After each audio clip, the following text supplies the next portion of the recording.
오늘은 최고의 축복이라고 하는 제목으로 은혜를 나누어 보고자 합니다.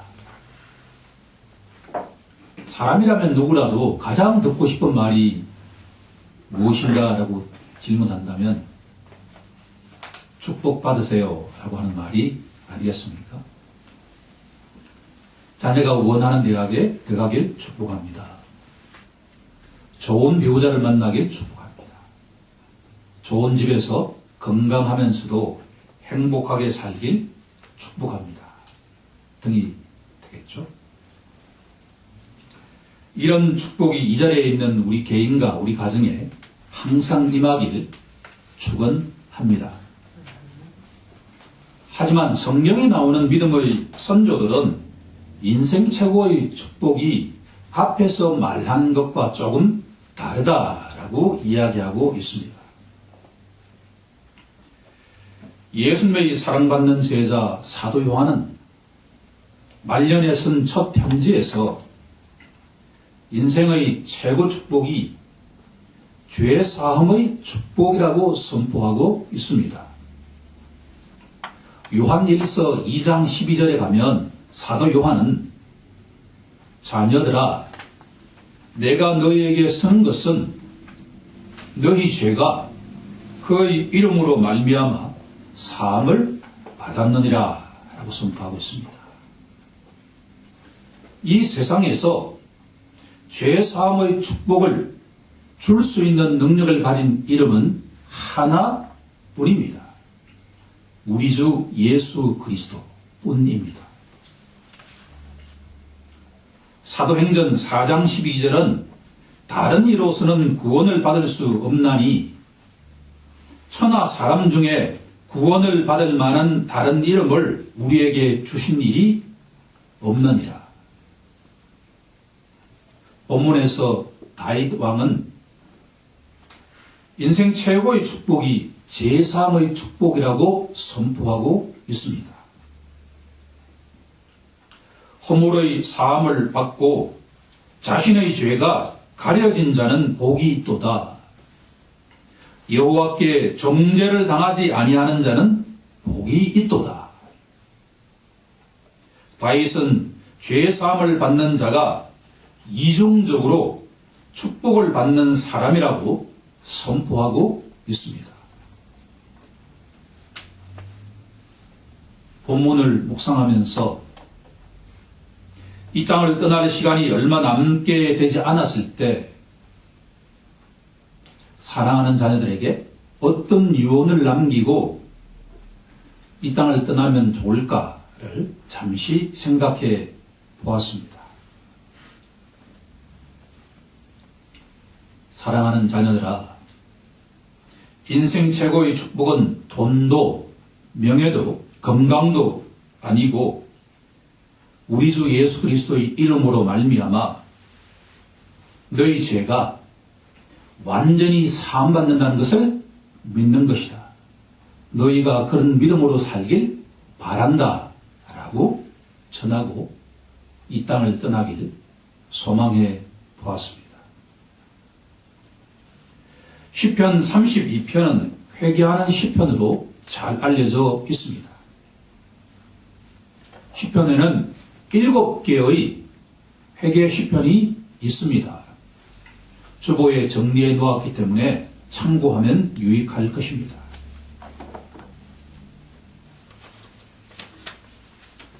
특히 시편 32편과 시편 51편은 다윗 왕이 회개한 시편으로 잘 알려져 있습니다. 두 시편의 순서를 보면 51편이 먼저이고 하나님으로부터 모든 죄를 용서받은 다윗이 32편에서 우리에게 교훈적인 메시지를 전하고 있습니다. 이렇게 추론할 수 있는 것은 시편 32편의 제목이 다윗의 마스길로 되어 있기 때문입니다. 마스길이라고 하는 히브리어는 그 뜻이 분명치 않지만 교훈하다, 가르치다라는 어근에서 나온 것이기 때문입니다. 종합적으로 판단할 때 시편 32편은 회개하는 시편인 동시에 축복하는 시편입니다. 역설적이지 않습니까?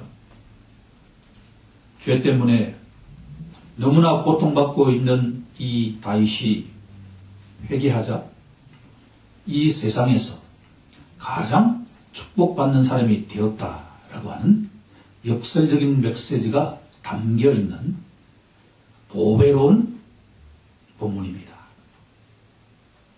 오늘 살펴보고자 하는 내용은 세 가지입니다.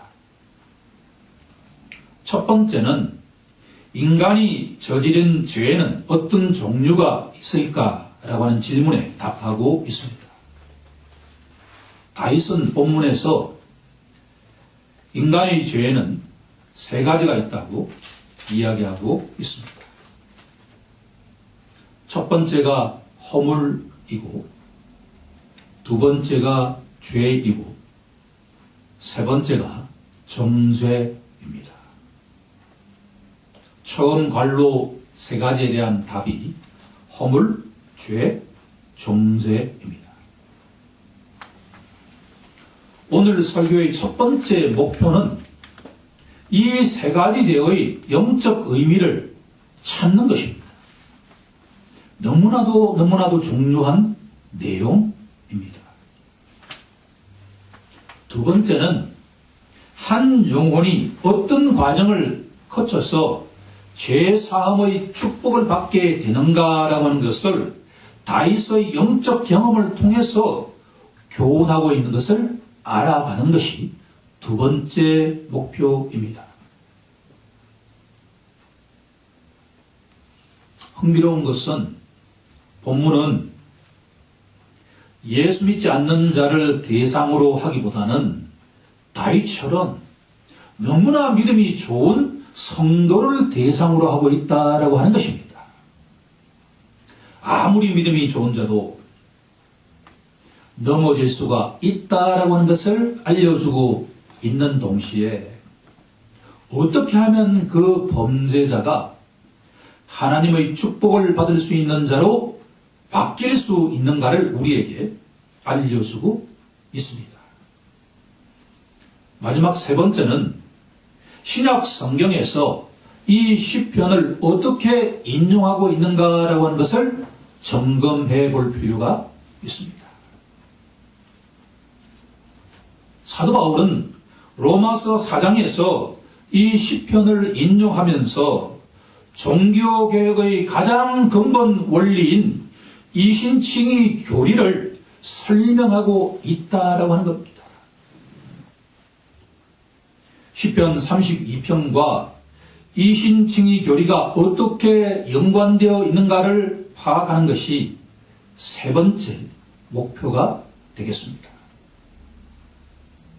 지금부터 성령 하나님의 인도함을 받아서 이 세 가지 과제를 하나씩 정복해 가는 시간이 되길 간절히 소망합니다.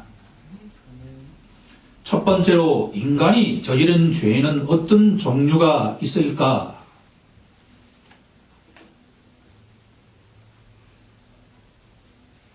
저는 이런 이야기를 여러 차례 들은 적이 있습니다. 교회에서 만약 매주 죄에 대해서 이야기한다면 어떤 성도가 남아있을까라고 하는 이야기를 평신도 시절에 많이 들었습니다. 이 말에 마음이 가기 시작하면 강단에서 죄에 대한 설교가 사라질 가능성이 높습니다. 저는 현대 교회의 가장 문제가 뭔고 하니 성경 말씀대로 죄에 대한 선포가 이루어지지 않을 때 그 교회가 외형적으로 아무리 커진다 하더라도 결코 하나님 볼 때 축복이 아니다라고 하는 것을 명확하게 알고 있다라고 하는 겁니다. 다윗은 세 가지 죄를 분명하게 구분하고 있습니다. 1절에 나오는 허물이라고 하는 죄가 첫 번째 유형입니다. 성경은 일관되게 허물이라고 하는 죄를 가장 먼저 사용하고 있습니다. 사도 바울이 에베소서 2장 1절에 하나님께서 허물과 죄로 죽었던 너희를 살리셨도다 라고 선포할 때에도 첫 번째 유형이 허물입니다. 허물이라고 하는 단어는 하나님께 반역하는 것, 거역하는 것이라는 의미를 가지고 있습니다. 인간이 저지른 죄의 가장 본질적인 것은 하나님께 반역하는 것이 죄다라고 하는 겁니다. 두 번째 유형은 죄입니다. 성경에서 가장 일반적으로 말하는 죄입니다. 교회에서 죄를 설명할 때 어떻게 설명하냐 그러면 어떤 사람이 쏜 화살이 표적에 미치지 못하는 것이 죄다라고 저는 평신도 시절에 많은 설명을 들었습니다. 아, 그런가 보다 라고 이해를 하고 넘어갔습니다. 어느 순간부터 왜 표적에 미치지 못한 것이 죄일까라고 질문해 보았는데 거기에 대해서는 아무도 설명해 주지 않았습니다. 오늘 해결하는 시간이 되길 간절히 소망합니다. 세 번째 유형의 죄는 2절에 나오는 것처럼 정죄입니다. 정죄는 죄를 정하는 것인데 하나님 보시기에 몇 년, 몇 월, 며칠, 몇 시에 어디에서 너가 죄를 지었다라고 하는 것을 말하는 것입니다. 이것은 죄라고 하는 것은 한 영혼에게 지속적으로 엄청난 영향력을 갖고 있다라고 하는 겁니다.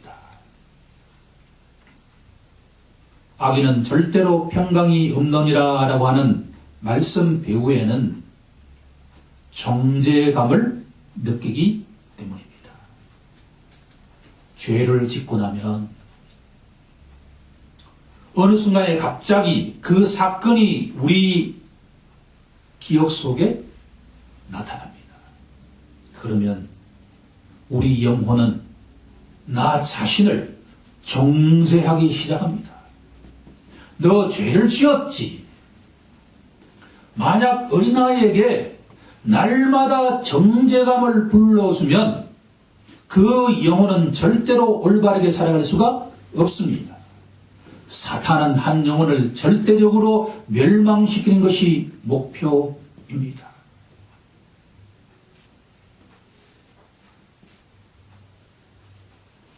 바세바와의 성관계를 통해서 절망해보았던 다윗은 죄는 이처럼 여러 가지 모양을 띠고 있다라고 하는 것을 알게 되었고 죄를 진 영혼에게는 절대적인 평강이 없다라고 하는 것을 체험하고 난 뒤에 우리에게 말씀을 교훈하고 있다라고 하는 겁니다.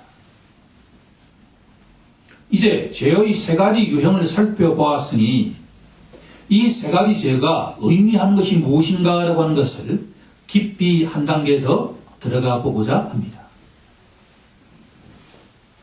허물은 하나님과의 관계에 문제가 생겼을 때 사용하는 용어입니다. 주보에 제가 허물하고 하나님과의 관계라고 요약해 놓았습니다. 다윗은 어떤 평을 들었던 인물입니까? 하나님 마음에 합한 자라고 평을 들었습니다. 성경에서 유일하게 하나님 마음에 합한 자가 다윗 왕이었습니다. 그런데 이 다윗이 어느 날 심각한 죄를 짓고 난 후에 항상 자기와 함께 하신다라고 하는 이 하나님이 어느 순간에 저 멀리 떨어져 있다라고 하는 것을 느끼기 시작했습니다. 이럴 때 사용하는 단어가 허물이라고 하는 단어입니다. 허물이라고 하는 단어는 하나님과 인간 사이의 그 친밀한 인격적인 관계가 깨어질 때 사용하는 단어다라고 하는 겁니다. 간음하지 말라, 살인하지 말라, 내 이웃의 집을 탐내지 말라라고 하는 말씀을 어겼을 때 하나님과 다윗 사이의 그 친밀하고도 인격적인 관계에 금이 가기 시작했을 때 사용하는 단어가 허물이라고 하는 단어입니다. 따라서 다윗이 가장 먼저 죄의 용어로 허물을 사용한 것은 바로 수직적인 하나님과의 관계가 깨어졌다라고 하는 것을 분명하게 깨달았기 때문에 이 용어를 사용하고 있다라고 하는 겁니다. 그 다음 사용하는 단어가 죄입니다. 죄는 우리가 쏜 화살이 표적에 미치지 못할 때 사용하는 단어입니다. 주보에 하나님의 율법과의 관계라고 정리해 보았습니다. 하나님 마음에 합한 자 다윗이 아무리 경건한 삶을 살아간다 하더라도 율법의 조문에 100%에 합하는 삶을 살아간다는 것은 예시당초 불가능한 것이 아니겠습니까? 하나님의 율법의 관점에서 다윗의 삶을 비춰보면, 우리 삶을 비춰보면 우리가 쏜 화살은 항상 그 표적에 미치지 못한다라고 하는 것을 말하고 있습니다. 사도 바울은 로마서 3장 10절에서 의인은 없나니 하나도 없다라고 선포한 것은 바로 하나님 앞에 인간은 죄인이다라고 하는 것을 말하고 있습니다. 다윗처럼 그리스도를 영접하고 주님을 의지하는 성도의 경우에도 죄에서 절대로 자유로울 수 없다라고 하는 것을 인정하라는 말씀입니다.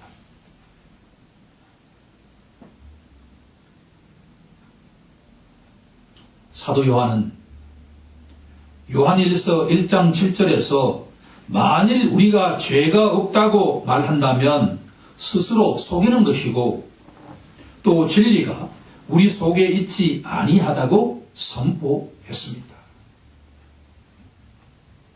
신자가 이 땅에서 삶을 살아갈 때의 자세는 고린도전서 10장 12절 말씀을 인정하는 것입니다. 그런즉 선줄로 생각하는 자는 넘어질까 조심하라. 사도 바울처럼 자신이 약하다는 걸 인정할 때 성도는 강한 자, 승리자가 될 수가 있습니다. 세 번째로 정죄는 사람이란 하나님 앞에서 늘 유죄, 영어로 하면 guilty 상태에 있다라고 하는 것을 말합니다.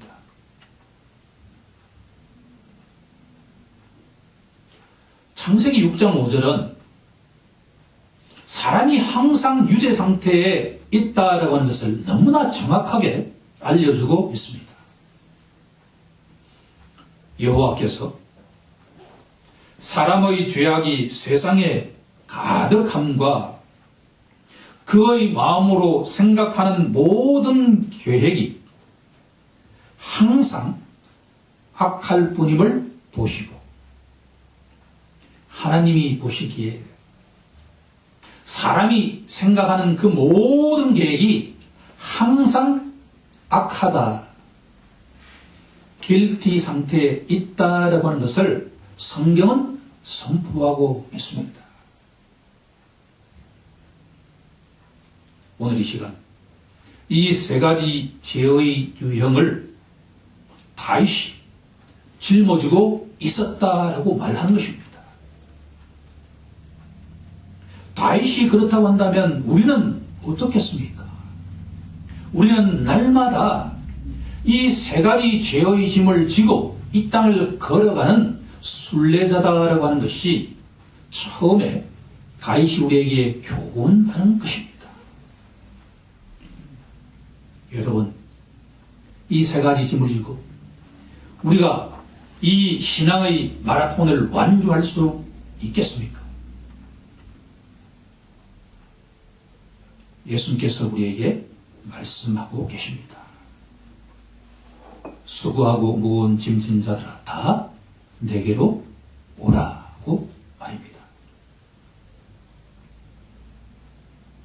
본문에서 다윗이 강조하고 있는 것은 인간의 죄가 아무리 삼종적으로 무거운 것이라 하더라도 그 죄가 완전하게 용서받을 수 있는 길이 있다라고 우리에게 알려주고 있습니다.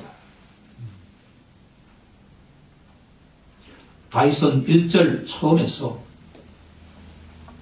첫 번째 죄에 해당되는 허물이 사함을 받는 자가 복이 있다고 선포하고 있습니다.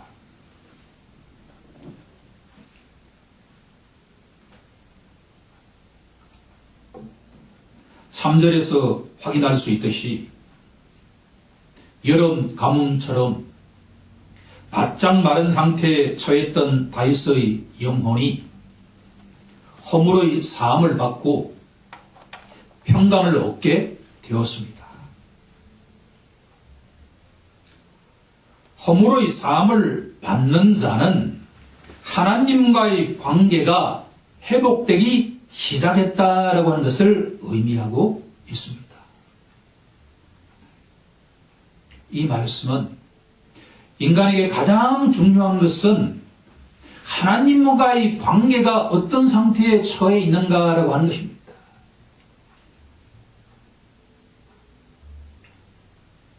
다윗은 하나님의 관계가 너무나 좋았다가 허물이라고 하는 죄가 들어오고 난 뒤에 그 관계가 깨어졌다가 이제 다시 사함을 받고 그 인격적인 관계가 복원되었다라고 하는 메시지를 우리에게 전하고 있습니다. 두 번째 단어는 자신의 죄가 가려진 자가 복이 있다라고 이야기하고 있습니다. 가려진다라고 하는 의미가 중요한데 이것은 어린 양의 보혈에 의지하여 다윗의 죄, 곧 다윗이 받아야 할 저주가 완전히 덮어졌다라고 하는 것을 의미합니다. 쉽게 설명해 본다고 한다면 어떤 사람이 질병으로 인해서 수술하기 위해서 개복해 보았는데 그 질병이 몸의 모든 부분으로 전파되었을 때 그 열었던 것을 덮는 것처럼 여기서 가려진다라고 하는 것은 다윗의 그 모든 주홍 같은 죄를 십자가 보혈로 온전하게 뒤덮는다라고 하는 것을 의미하고 있습니다.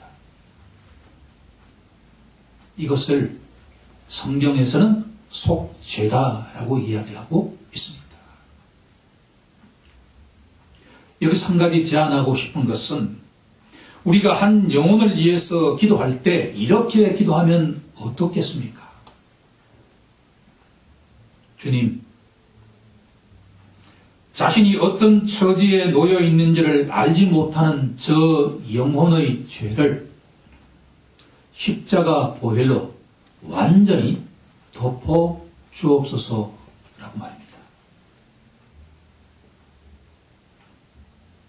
세 번째 단어, 정죄를 당하지 아니한다라고 하는 것은 하나님께서 다윗에게 죄값을 청구하지 않는다라고 하는 의미를 갖고 있습니다.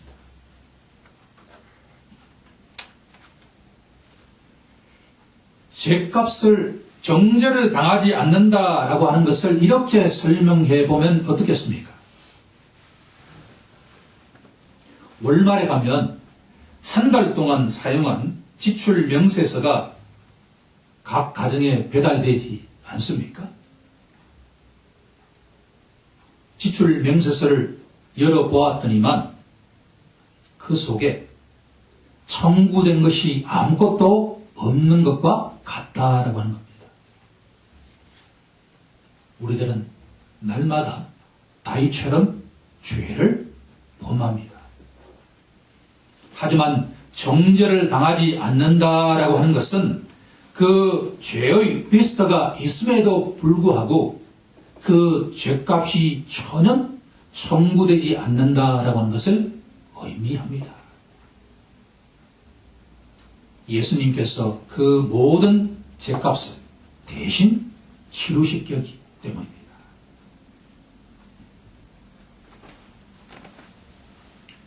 신앙생활은 하나님 앞에 서기 위한 준비 과정이다라고 할 수가 있습니다. 때가 되면 우리 각자가 하나님 앞에 서서 이 땅에서 지은 죄에 대한 심판을 받는 순간이 올 것입니다. 너 몇 년, 몇 달, 몇 월, 몇 시에 어디에서 이런 죄를 지었지 라고 하는 리스트가 하나님께서 계속 선포하실 것입니다. 그럴 때 우리가 무엇을 붙잡고 답변해야 되겠습니까? 우리가 붙들어야 할 말씀은 시편 32편 1절, 2절 이하의 말씀인 줄로 믿습니다. 하나님께서 주홍같이 붉은 우리 죄의 리스트를 보여주실 때 우리는 이렇게 고백해야 합니다. 어린 양의 십자가 보혈에 의지하여 우리의 허물이 사함 받았고 우리 죄가 가려졌고 우리는 정죄를 당하지 않는다라고 하는 것을 믿습니다라고 고백해야 될 것입니다. 예, 그렇습니다. 그리스도 예수 안에 있는 자에게는 결코 정죄함이 없기 때문입니다. 그리스도 예수 안에 있는 생명의 성령의 법이 죄와 사망의 법에서 저와 우리 모두를 해방시켰다는 것을 믿는다고 고백할 때 하나님께서는 그 모든 죄의 리스트를 없는 것으로 하신다라고 하는 겁니다. 우리가 분명히 알아야 될 것은 우리가 지은 죄가 절대로 없어지는 것이 아닙니다. 그것은 리스트에 기록되어 있다라고 하는 것을 명심하고 또 명심해야 될 것입니다. 다만 나의 그 죄를 내가 믿고 의지하는 주님께서 십자가에서 다 치르셨다는 것을 내가 믿는다고 고백할 때 하나님은 그 모든 죄를 사해 주신다라고 하는 것이 성경의 메시지입니다. 두 번째 주제로 넘어가 보고자 합니다. 제사함의 축복은 어떤 사람에게 임하는가라고 하는 것입니다. 그 답은 2절에 나와 있습니다. 마음에 간사함이 없는 자에게 제사함의 축복이 임한다라고 하는 겁니다.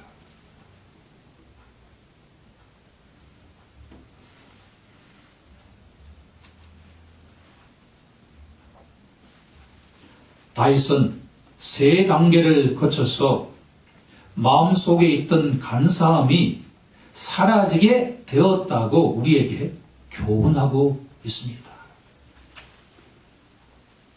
만약에 다윗이 범죄하지 않았다고 한다면 우리에게 이 세 가지 교훈을 어떻게 정확하게 알려줄 수가 있었겠습니까?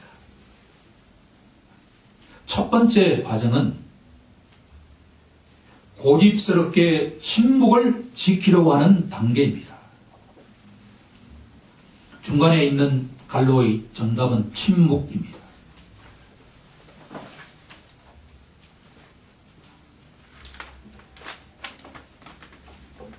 본문 3절에서 다윗은 내가 입을 열지 아니할 때가 있었다고 고백하고 있습니다. 그때 다윗의 영혼은 하루 종일 신음했고 뼈가 쇠할 정도로 건강이 악화되었다고 말하고 있습니다. 다윗이 고통을 느낄 때마다 나중에 알고 보니 주님의 손길이 다윗의 영혼을 짓누르고 기었었던 것입니다. 마치 이것은 너가 이러고도 계속 너 죄를 침묵하고 있겠느냐라고 말씀하시는 것과 같습니다. 두 번째 단계는 다윗이 마지못해서 자기 죄를 고백하는 단계가 있습니다. 그 다음 관로의 정답은 고백입니다. 본문 5절에서 다윗은 주께 내 허물과 죄를 자복하고 내 죄악을 숨기지 아니했다고 고백하고 있습니다.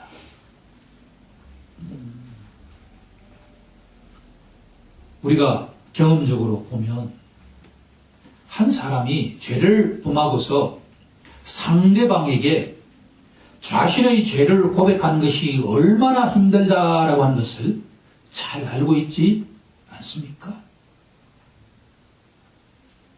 서양 사람들은 자신의 잘못을 인정하는 데 너무나 익숙해 있는 줄도 모르겠습니다.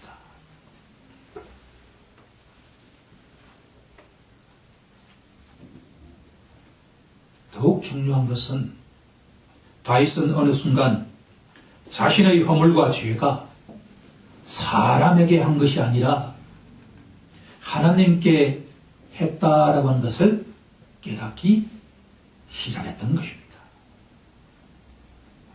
다윗 인생의 새로운 전기가 마련되는 순간입니다. 마지막 단계는 하나님으로부터 죄를 용서받는 단계입니다. 5절 마지막 부분을 보면 곧 주께서 내 죄악을 사하셨나이다 라고 고백하고 있습니다. 우리는 여기서 곧이라고 하는 단어에 주목해 보아야만 합니다. 하나님께서는 다윗의 범죄 현장에도 계셨습니다. 그 모든 것을 다 알고 계셨습니다. 하나님께서 원하셨던 것은 딱 하나뿐입니다. 다윗이 자기 죄를 온전하게 고백하기를 기다리셨던 것입니다. 다윗이 자기 죄를 고백하자 하나님께서 기다리셨다는 것, 그 모든 죄를 용서하셨습니다. 우리는 침묵할 때가 있습니다. 하지만 하나님께 고백하는 용기를 달라고 기도해야 될 것입니다. 그 순간에 하나님께서는 그 주홍같이 붉은 모든 죄를 완전하게 용서하신다는 것을 기억하길 간절히 소망합니다. 이제 마지막으로 검토할 것이 하나 남았습니다. 사도 바울은 로마서 4장 6절에서 8절에서 의로 여기심을 받는 사람의 축복에 대해서 시편 32편을 인용하여 다음과 같이 선포하고 있습니다. 불법이 사함을 받고 죄가 가려짐을 받는 사람들은 복이 있고 주께서 그 죄를 인정하지 아니하실 사람은 복이 있도다. 사도 바울은 다윗이 제시한 세 가지 죄로부터 온전하게 사함받는 자가 복이 있는 자라고 선포하고 있습니다. 하나님 보시기에 다윗은 복이 있는 자입니다. 왜냐하면 다윗은 제사함의 축복을 받은 자이기 때문입니다. 사도 바울은 로마서에서 일관되게 구원은 행위를 통해서 오는 것이 아니라 오직 믿음으로 구원을 받는다는 것을 선포하고 있습니다. 아브라함이 하나님께 의롭다고 인정받은 것도 믿음이고 다윗이 하나님께 의롭다고 인정받는 것도 오직 믿음입니다. 죄인이 하나님께 의롭다고 인정받는 유일한 길은 믿음뿐입니다. 이렇게 보면 시편 32편은 우리에게 복음의 핵심 메시지를 전달하고 있다는 것을 알 수가 있습니다. 이제 말씀을 정리하고자 합니다. 인생 최고의 축복은 제사함의 축복입니다. 믿음의 조상 아브라함도 다윗도 사도 요한도 사도 바울도 죄 사함이야말로 인생의 최고 축복이라고 선포하고 있습니다. 다윗은 죄는 다양하고 두껍고 그 영향력이 깊다는 것을 우리에게 알려주고 있습니다. 그럼에도 불구하고 다윗이 가장 강조하는 것은 우리가 아무리 큰 죄를 짓는다 하더라도 하나님 앞에 나아가서 자기 죄를 진솔하게 고백하는 자에게 하나님께서는 죄 사함의 축복을 허락하신다라고 하는 것입니다. 하나님께서는 자기 죄를 자복하는 자를 경건한 자, 의인이라고 선포하고 있습니다.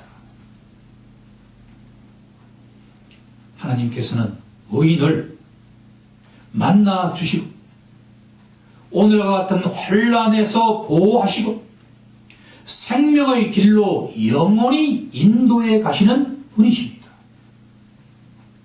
우리 모두 날마다 십자가 보혈 앞에 나아가 자기 죄를 자복하고 살아계시고 참되신 하나님을 만나서 기뻐하면서 그분을 찬송하길 우리 주 예수 그리스도 이름으로 간절히 축원하옵나이다. 아멘.